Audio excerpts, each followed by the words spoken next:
Federico, how are you today? Nice. Good to see you. Buongiorno, buongiorno. Good to see you. Always Thank you. good to see what MCP has, both in terms of what you're doing in terms of cleaning, as well as the beautiful specimens that you bring to the Tucson Fine Mineral Gallery. Yeah, it's a pleasure. I want first to tell that my colleague Alessandro Palladini, who is the person in charge in general of presenting MCP stuff in the shows. Unfortunately, this year is not here, so I'm forced to be the one showing you the specimen. I hope that you will enjoy what I will tell. Expect to, and our understanding is that congratulations are in order for Alessandro. He's Yes, the father exactly. of a brand new baby, so he's very happy. And he's keeping serious because he's missing Tucson for that. So he's keeping serious this thing, and I am very happy for my colleague. Yeah, well, that's one of those things where if you're not around for the birth of your baby, life is going to be very difficult. Yeah. We will see. But okay, so. Well, let's look at some beautiful specimens. I mean, stands right out. This Tourmaline is just exceptional. Yeah. First of all, I don't know if we are prepared. Yes, we can open. Wow, it opened. Somebody prepared. Among all the specimens of this showcase, I would like to concentrate attention on this Tourmaline crystal, which is from a recent discovery in Paprock. And okay, I like it for, of course, the geometry, the size, the luster, the color, and all together. It has a front vision, actually, which is this. So it is not, it is also nice,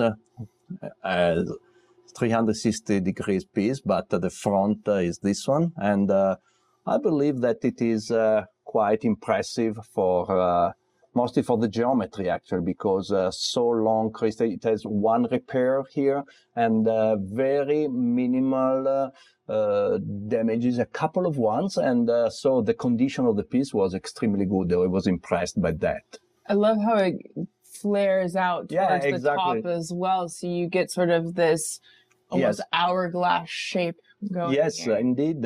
This is a typical example in which you have, like it is quite often happening in Paprock, you have antilogous pole crystals and analogous pole crystals. And it is interesting that this is a primary crystal projecting from the pegmatite structure into the pocket, and it is an antilogous termination. And as an antilogous termination, it is typically opening like a flower. And the analogous pole, you can see here, termination of Tourmaline. Actually, they are flat, completely different, short, and they are late stage crystals in this pocket. So it's a nice piece, not only for the geometry, but also for some scientific content and actually, absolutely, especially with what it tells you about pegmatite that it came from, which is that it is special this year, considering both your expertise in pegmatites, but also the theme for this year's show. Yeah. So among the other specimens, I would like to focus on this Wulfenite. Maybe it is not the best piece of the exhibit here we have, but I was impressed. This is coming from an old collection. I believe that it was bought by the collector in the early 80s. But Peter, maybe you can better define the age of the piece, knowing when this production happened, but I believe it is fairly old. I would bet that the piece was mined probably in either the 50s or the 60s. Okay, so... and wound up in either another collection or wound up in one of 2 or 3 dealer stocks who stockpiled these things. Yeah. Interesting. I'm especially interested in the... in this strange shaped crystal here. You see them every once in a while in Los Lamentos, the 2-stage growth with which almost looks like a shield. Very attractive. Indeed, I was impressed about the extension of this druzy piece, and yes, of course, by this unusual shaped crystal. And I'm happy you pointed out how this shape is rare for these Wulfenites. Okay, so we can move to the next showcase. Where you have these very cute thumbnails. Yeah, So I try to open. Yes. It's a while that we are offering extremely large crystals of tourmaline, actually fluor-liddicoatite from Madagascar. But these are two among the best examples we ever had. And they are, they are huge. And of course, being so large, liddicoatite in general, when it forms so large crystals, they are becoming a little bit dark. The color is very saturated. And inside the crystals, they are the typical pattern of colors related to the growth structure of the crystals. This one is particularly interesting, not only for the size, it is over 40 kgs. Oh my God. But also for these roses of probably polylithionite, we say lepidolite as a general name, but it is probably polylithionite. And it is also interesting for this hole here, where the lepidolite actually is growing in a sphere which affected the growing of the crystal, creating this unusual ridge and formation. So the crystal is all complete below and growing. The growing was limited, but this lepidolite which formed and the tourmaline growth around, but ending up with a single crystal face. Wild. Yeah. Oh, that piece is so cool. Another interesting feature of this type of crystals is that despite the surface is so flat, this is the pedium face, actually, these are antylogous pole terminations, which are in general, antylogous pole are domes of pyramids, various pyramids, but in this case we have a flat face. If we slice this crystal, actually we can have a nice pattern inside, and we have a dark core and a series of different colors, mostly in the reddish, pinkish and purplish colors, but there is also some green and some yellow. And then the pyramids are ending up in the center of the crystal, and all the upper part is homogeneous, and it grow up as crystal layers, one on top of the other. So if we go to slice the crystal, this is the portion which is giving nice pattern, and this is just the termination. This termination has a special value of gem material because it's particularly homogeneous, and when you carve this, it is giving a type of reddish orangish color, which could be quite interesting for making a big carving. It is not gem, but it is semi-gem actually. So the clean portions would be small, but it will be very homogeneous and without cracks. So there is a quite significant value, not only as a specimen and a crystal, but also for its gem content and for its potential to be cut in slices. This material is coming from a deposit in Madagascar, which is not so well known, very remote. We are working since several years in this place, and time by time we are successful, but I guarantee you is a very tough work. The terrain in Madagascar appears to be absolutely wild and steep. And so getting that out and having it preserved at this level, so that way we can see it in its crystal form, whereas, you know, instead of being turned into gem rough, I mean, slices. I mean, there's the church in Zurich that has whole stained glass. They're not stained glass windows. They're tourmaline slice windows that are absolutely spectacular, and they were cut from large crystals just like that from Madagascar. And in this showcase, we have there is this small group of crystals from the same mine, just to show that the same mine is also producing cute aggregates in which you have albite, bed, and the crystals are of tourmaline are growing on top of it. Many are doubly terminated, and there is a final growth of quartz, which is making like crowns across these crystals. So it's quite a cute material. And okay, from Madagascar, we still have a few of these nice pieces, which have also some flawless sectors. These are tourmalines from fluor-liddicoatite from Zarafara, Madagascar, and they are part of the pocket we already presented last year here in Tucson. And there's another interesting thing in this case from Madagascar, that this corundum is absolutely fascinating. I am happy you pointed out this crystal, because it is one of the best actually sapphire crystals I found in Madagascar as a specimen. And I don't know how much you can see as a color, but it is very saturated, nice blue, and it is surrounded by a crown of garnet. Actually, we can say it is a rhodolite variety of garnet, and the matrix is a sillimanite phlogopite schist, which is the typical hosting rock for corundum from this locality in Madagascar, which is actually Ambuarui.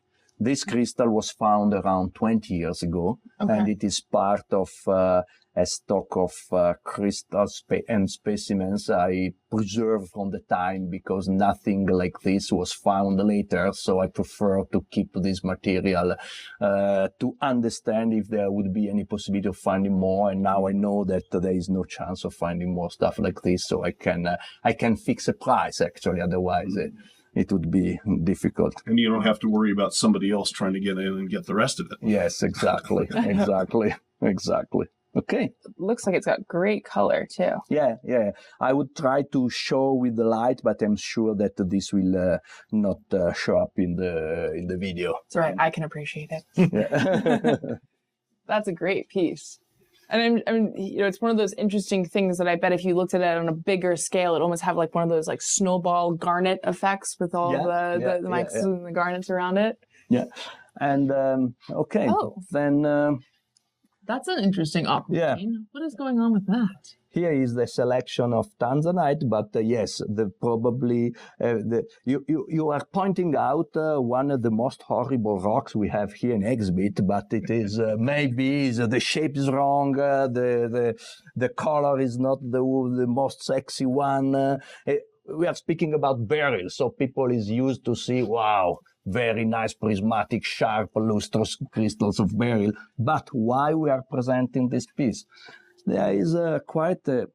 Sorry if I go in front of the camera. First of all, the origin of the piece. This piece is African, and it is from Malawi. Oh. So very unusual locality for beryl. Second, if you look at the back of the piece, you have a very rough surface, which is completely natural, recrystallized, partially corroded, and the corrosion is showing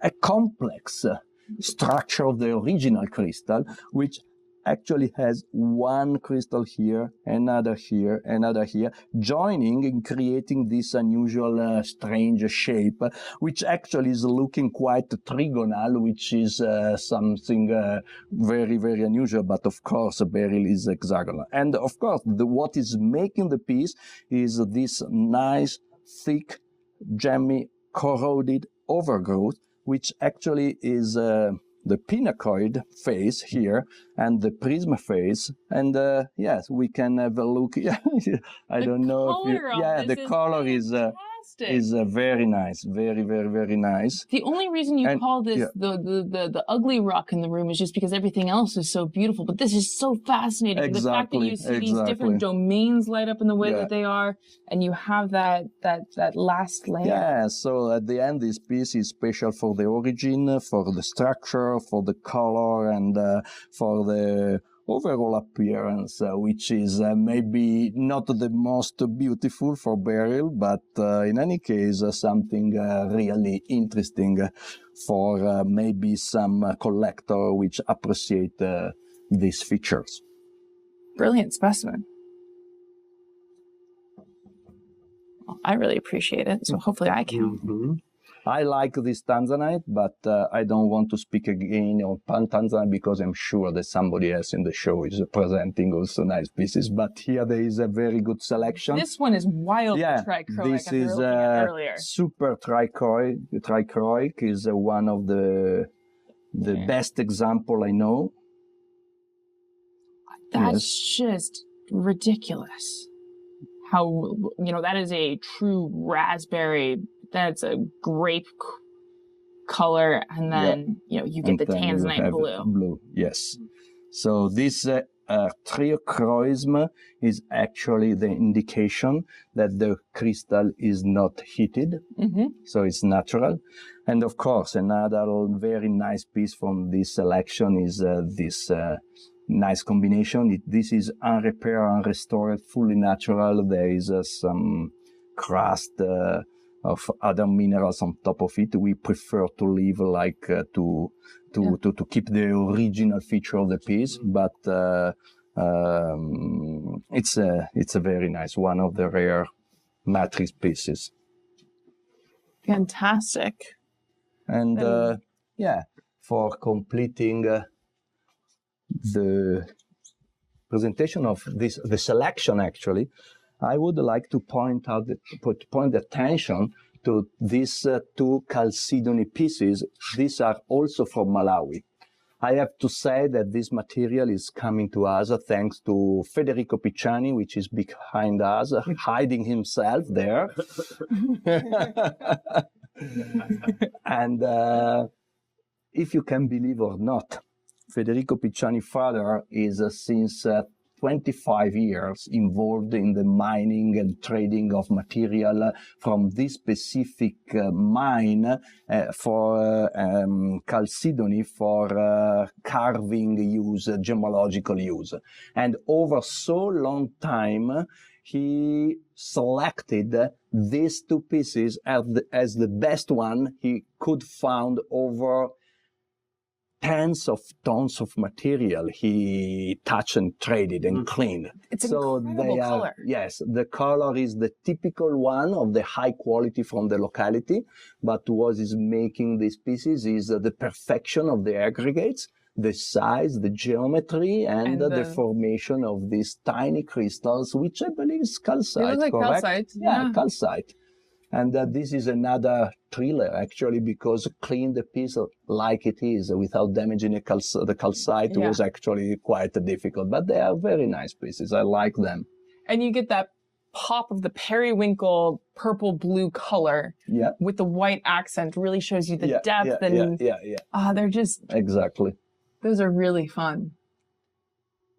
Great job. Okay. So...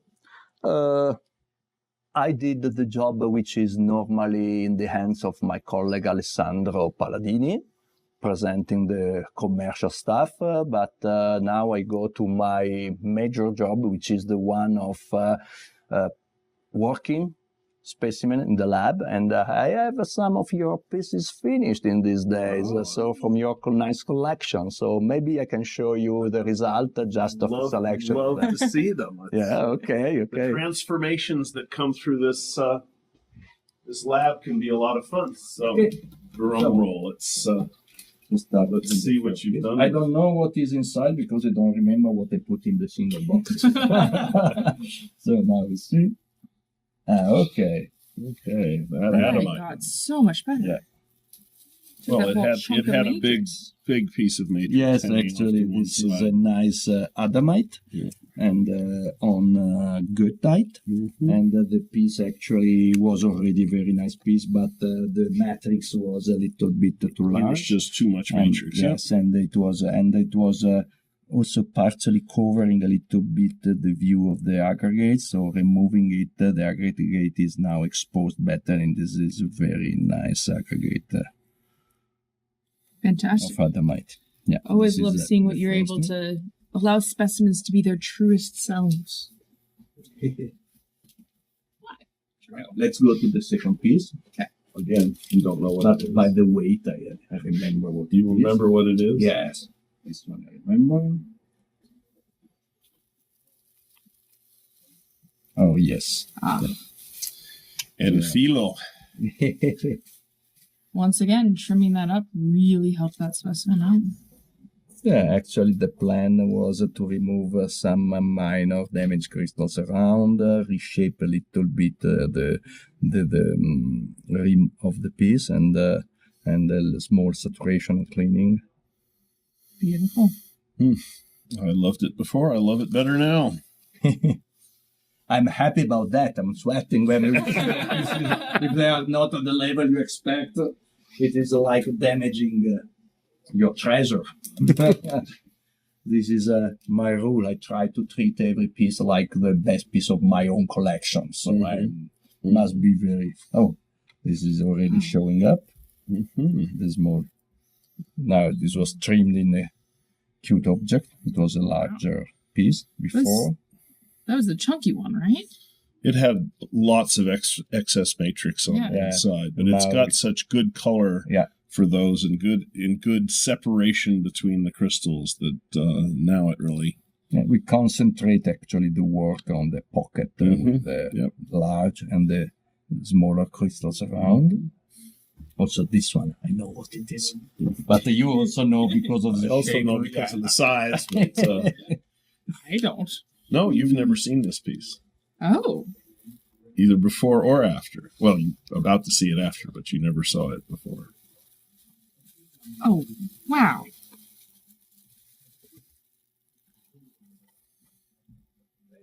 That's not choice. That's not San Antonio. Where is this from? Concepcion del Oro. Really?